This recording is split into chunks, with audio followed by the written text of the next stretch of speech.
Hey you guys, hello and welcome. I hope everyone's doing really well.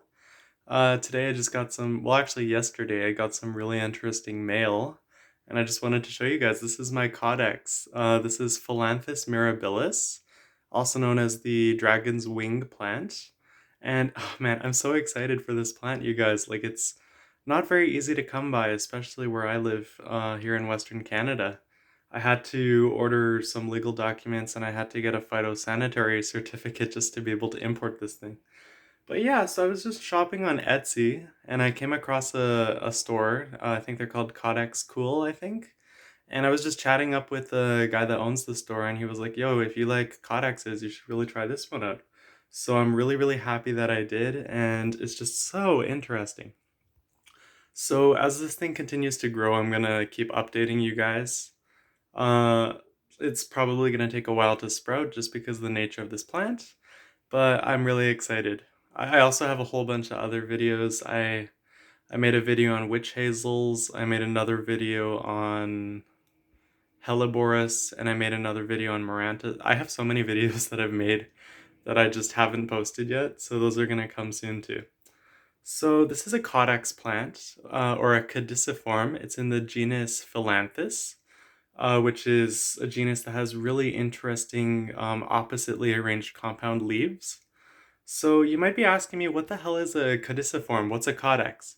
A caudex is basically an enlarged gland within the stem of the plant that's used to preserve water in case there's lots of drought. It's pretty common in more alpine plants. This here is an alpine plant actually. In areas where it gets a little bit more arid during the summer and the plant faces a lot of direct sunlight and requires a lot of excess succulent water storage to survive. So yeah, I'm super interested in this plant, you guys. So one thing about codexes is you don't want, oh yeah, the codex is basically an enlarged stem that becomes woody. So as the plant grows up, it gets a little bit thicker and usually develops a little bit more like a cork. But it's not like true bark or cork, it just gets really woody. Excuse me, losing my voice here. But yeah, so this here is endemic to many of the islands in the South Pacific. It's endemic to Cambodia, Thailand. The company I got this from is based in Thailand, but I think this stock originated in French Polynesia.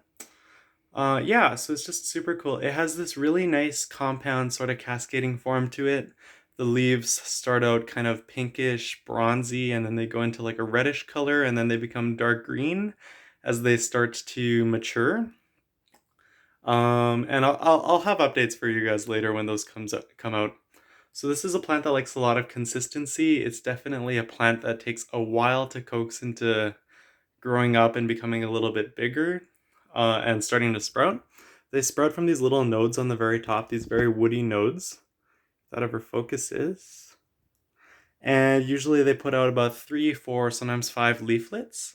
The mature plant of this variety can get up to, I want to say, about 2 meters in height, but indoors it's kind of hard to get them at that height, because there's very specific conditions this plant likes. The biggest problem with most codexes and succulent plants is when you have a lack of drainage and you get a little bit of rot on the bottom of the codex. So I planted this at a quarter of the depth, so I don't know if you can see, the majority of it's exposed. I have an incredibly dry bonsai mix, so this mix has a lot of pumice. It drains exceptionally well. I have a little bit of a drainage basin on the bottom here too. And yeah, so you never want to let these guys sit in water. You want to let them go bone dry between waterings, even in the active growing season. I've done a little bit of research on this plant, and the active growing season where I live in the northern hemisphere tends to be approximately May, June, July, August, September, and then it goes fully dormant and just goes right back to this codex form, just the woody structure in sort of the rest of the year, so fall and winter and early spring. And yeah, so I just want to rotate this just to show you. This is where one of the original stems was. It's perfectly normal to get like a few gaps and little channels in the woody tissue. That's just perfectly normal. They come in all sorts of shapes. Some of them are twin-headed, some of them are even triplo-headed. This one has one cane coming out. And isn't that so cute? I feel like it looks like a dinosaur or something, like a stegosaurus or like an allosaurus or like Loch Ness monster wearing a backpack. It's just a super cool plant. They're very, very long-lived. I've seen people collect these upwards of 30 years old, and they like really hot temperatures. They don't like to dip below about, I want to say 20 degrees Celsius. They like it to be really warm. They don't like a whole lot of humidity though, which is really weird. I noticed you get a little bit of rot. This isn't my first Caudex, but it's definitely my first Phyllanthus. Another really cool thing about this plant is it closes up its leaves at night, much like a calathea or like a prayer plant. That's a process called nectinacety. It's basically to preserve water, so it reduces the leaf area. Now, this is actually really heavy, so sorry if I'm shaking a little bit. I'll just put it down. But it's just a super, super just interesting plant. It's not settled into the soil yet, so I'm actually gonna like show you guys a real close-up. See, here it looks almost like a mouse. It's just such an interesting plant. So I have pretty average sized hands, so that just kind of gives you a general feel for how large these are. When I purchased this, this was the large size. They also had a smaller size that was about half the size. But with codexes and succulent plants, I think you should always go big or go home.